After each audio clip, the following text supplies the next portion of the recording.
याबाबत दुःख करत बसू नका, कारण काळ अनंत आहे. वारंवार प्रयत्न करा व सतत प्रगतीच्या दिशेने पाऊल टाका. सतत कर्तव्य करीत राहा. आज नाही तर उद्या तुम्ही नक्कीच यशस्वी व्हाल. उठा, जागे व्हा, थांबू नका जोपर्यंत ध्येय प्राप्त होत नाही.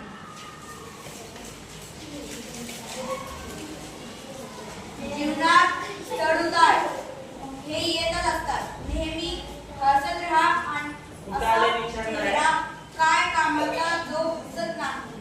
अहंकारापासून तितकेच सावध राहा जितके एखाद्या पिसाळलेल्या कुत्र्यापासून असतात.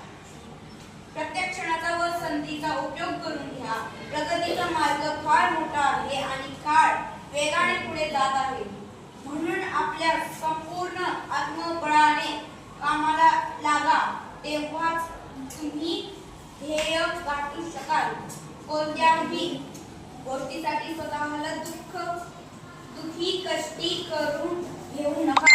मनुष्यावर नव्हे तर देवावर विश्वास ठेवा. तोच तुम्हाला योग्य मार्ग दाखवेल आणि सन्मार्ग सुचवेल.